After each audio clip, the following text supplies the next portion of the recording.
Bonjour à tous, j'espère que vous allez bien et aujourd'hui une nouvelle vidéo sur les formules Excel et ou.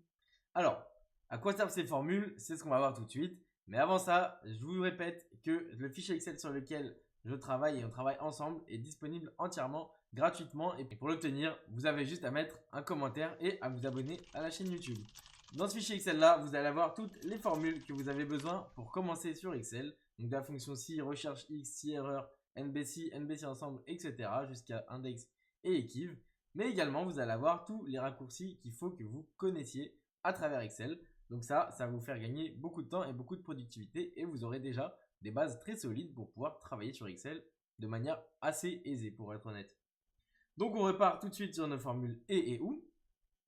Alors, bon, les deux formules fonctionnent de la même manière. Elles permettent tout simplement, au lieu de faire des si imbriqués, donc des si dans des si, d'ailleurs j'ai déjà sorti la vidéo sur les si si vous ne maîtrisez pas encore les si, vous pouvez tout simplement mettre une fonction et ou une fonction ou.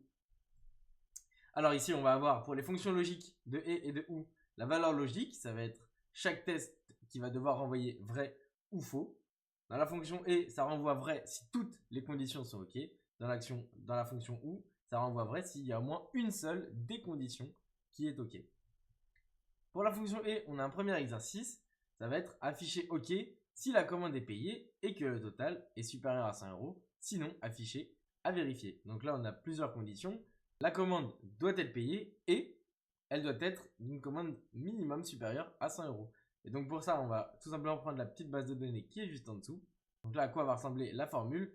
Comme on l'a dit tout à l'heure, ça permet de compléter les fonctions si afin de ne pas mettre plusieurs si en un seul, de les imbriquer. Et donc là, on va mettre si et. Alors G21 correspondant au statut de la commande est payé, entre guillemets payé, point virgule, F21 supérieur ou égal à 100, F21 représentant le total de la commande, alors afficher OK, sinon afficher à vérifier. Et donc là, on voit que c'est bien payé, mais que la commande est inférieure à 100 €, elle est de 19,99 €, et donc on va afficher à vérifier. Alors ne me demandez pas pourquoi, je ne sais pas pourquoi est-ce qu'on veut vérifier si la commande est inférieure à 100 €, mais en tout cas, c'est ce que nous demande l'exercice. Ensuite, ici, il y a encore une fois, cette fois, les deux conditions qui ne sont pas respectées. Pour rappel, si vous souhaitez étendre la formule vers le bas, vous avez juste à double-cliquer ici sur la petite case en croix noire. C'est tout. Ça vous permet d'étendre automatiquement toute votre formule vers le bas.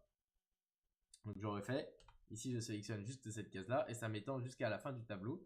Et là, en tout cas, on voit qu'il y a des problèmes de conditions sur quasiment sur toute la base de données, sauf sur cette ligne-là. Et là, on voit bien que c'est bien respecté. Les conditions sont bien respectées, le statut est bien payé et le total est bien de 135,29, donc supérieur à 100 €. Et donc là, ça nous affiche bien OK, puisque c'est la valeur qu'on avait déterminée dans le si. Si les deux conditions sont respectées, renvoyez OK. Et donc, c'est bien respecté. Ensuite, pour ce qui concerne la fonction ou, l'exercice est d'afficher à relancer si la facture n'est pas payée ou si la date de commande est inférieure à 30 jours par rapport à aujourd'hui. OK. Alors, la formule qu'on va utiliser, c'est si ou G21 apparaît payé ou alors A21 inférieur ou supérieur ou égal à aujourd'hui moins 30. Donc là, aujourd'hui, ça permet de renvoyer la date d'aujourd'hui, moins 30, ça permet de soustraire 30 jours à aujourd'hui. Si c'est le cas, afficher RAS, donc rien à signaler. Si ce n'est pas le cas, afficher à relancer. Donc là, en l'occurrence, pour mon jour où je tourne cette vidéo, nous sommes le 16 novembre 2025. Et donc, on voit bien que la condition de date ne va pas forcément être très utile ici et que ça va uniquement dépendre du fait que ce soit payé ou pas. Mais en tout cas, je trouvais ça quand même pas mal d'utiliser une petite condition de date pour mettre aussi en avant aujourd'hui et moins 30 pour calculer les jours par rapport à aujourd'hui. Et c'est une formule qui peut être quand même très utile. Donc là, finalement, devant chaque fois où ce n'est pas payé, on est censé retrouver à relancer. Sauf ici, puisque, ok, la date est le 30 octobre 2025, donc on voit que la formule est quand même bien fonctionnelle. Et si par exemple ici, je mettrai également le 30-10-2025, la formule change automatiquement en rien à signaler. Donc voilà, c'est quand même plutôt pas mal. Avec ça, on pourrait rajouter par exemple une petite mise en forme.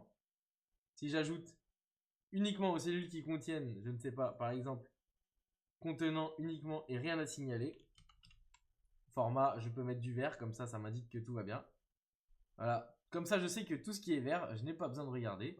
Et si j'ajoute en plus, par exemple, un filtre, je peux décocher. Je peux décocher ce qui est vert et comme ça m'affichera que ce qui n'est pas vert. Et donc, ça me fait ressortir directement ce qui a un problème théoriquement. Et donc, c'est pas mal utile quand vous voulez faire des formules pour mettre en place des checks, par exemple. Donc, des petits contrôles. Voilà pour les formules et ou. Si jamais vous avez des questions sur ces formules-là, je suis toujours disponible pour vous aider à les comprendre ou pour d'autres questions aussi sur d'autres formules. Et en tout cas, n'hésitez pas à mettre un commentaire et moi, je serai très content de vous aider en tout cas. Et je vous dis à bientôt pour une nouvelle vidéo. Ciao!